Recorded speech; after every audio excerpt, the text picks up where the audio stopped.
Baik, Assalamualaikum warahmatullahi wabarakatuh. Para peserta Lokakarya, pada hari ini Lokakarya ketiga, pada sesi yang kedua, kita akan membahas tentang kepemimpinan dalam pembelajaran. Saya mohon izin share, Bapak Ibu sekalian. Ya baik,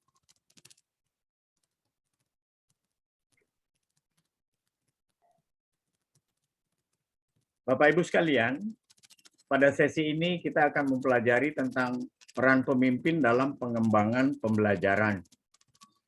Nah, sebelum kita mulai, saya coba ada 2 gambar dari saya yang bisa kita diskusikan sebentar. Bapak Ibu sekalian, ada 2 situasi kelas, yang atas adalah situasi 1, yang di bawah adalah situasi 2. Ya, mohon izin barangkali saya kangen suaranya Pak Agus, karena nggak ada Pak Agus, ya Pak Tubagus. Mohon izin silakan, kira-kira apa pendapatnya tentang 2 situasi kelas ini? Yang atas interaksinya sangat bagus. Yang kedua, sepertinya kelasnya membosankan, Pak. Iya, baik.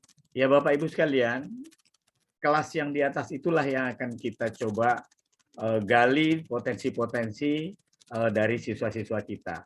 Sebelum kita mulai, Bapak Ibu, kita ice breaking dulu. Kita gunakan Mentimeter. Bapak Ibu juga bisa gunakan nanti di dalam pembelajaran Bapak Ibu. Silakan, mohon izin, saya sudah share. Ya, Bapak Ibu sekalian, terima kasih sudah memberikan tanggapan di Mentimeter ini. Ya, ada yang mengatakan sulit, ada yang mengatakan biasa saja, dan seterusnya. Oke, terima kasih Bapak Ibu. Mari kita mulai. Bapak Ibu sekalian, tujuan pertemuan kita hari ini adalah Bapak Ibu mampu memahami tentang pembelajaran berdiferensiasi. Kemudian Bapak Ibu juga mampu merencanakan strategi berbagi dengan rekan sejawat mengenai pembelajaran berdiferensiasi melalui pembuatan RPP. Berarti Bapak Ibu nanti harus membuat RPP. Itu goal kita ya. Jadi outcome kita itu adalah sebuah RPP berdiferensiasi. Bapak Ibu sekalian, RPP berdiferensiasi ini dibuat dalam rangka untuk memenuhi kebutuhan belajar siswa. Konsep dasar dari pembelajaran berdiferensiasi adalah yang pertama, bagaimana menciptakan lingkungan belajar yang mengundang siswa untuk belajar, sehingga dia bisa mencapai tujuan pembelajaran dengan maksimal. Seperti kelas yang tadi, yang kelas pertama itu luar biasa. Dia gembira, dia aktif, dia berkolaborasi dengan gurunya, dan seterusnya. Dan yang kedua adalah kurikulum yang memiliki tujuan pembelajaran yang jelas. Jadi tujuan pembelajaran yang kita buat itu harus didefinisikan dengan jelas dan juga murid ketahui. Seperti yang tadi saya share adalah bahwa Bapak Ibu tujuan hari ini kita adalah, nah seperti itu Bapak Ibu juga dalam pembuatan rencana pembelajaran. Nah yang ketiga adalah penilaian berkelanjutan. Jadi setelah Bapak Ibu menilai dalam suatu pembelajaran, itu tidak didiamkan saja nilainya, tapi berkelanjutan. Mau diapakan yang kurang dari capaian pembelajaran, kemudian mau diapakan siswa ini yang lebih memiliki capaian pembelajaran yang lebih. Selanjutnya adalah refleksi.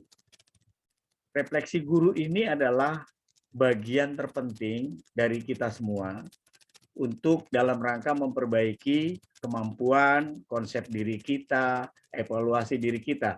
Sehingga diri kita semakin hari semakin berkembang, semakin baik, dan menjadi semakin dicintai oleh siswa kita.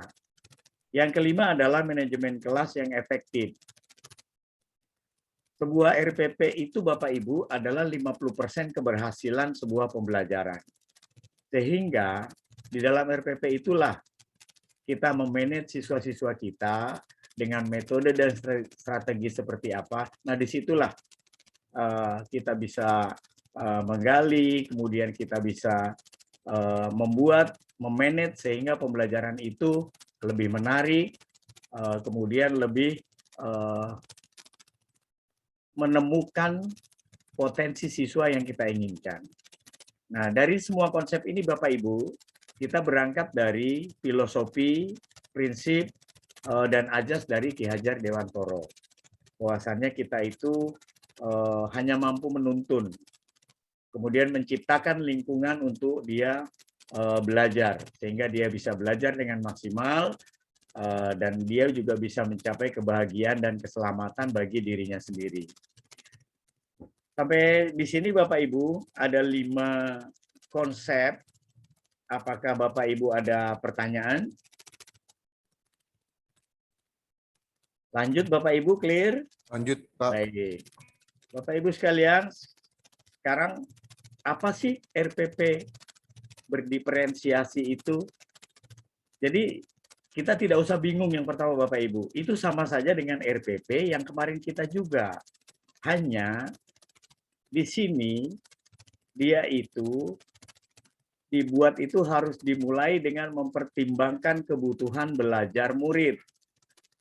Sehingga sebelum melakukan pembelajaran itu, di dalam RPP itu harus tertuang. Bagaimana sih kesiapan siswanya, apa sih minat yang diinginkan anak, materinya, kemudian profil belajar siswanya apa saja sih. Nah itu bisa kita gali melalui asesmen, diagnostik sebelum kita memulai sebuah materi.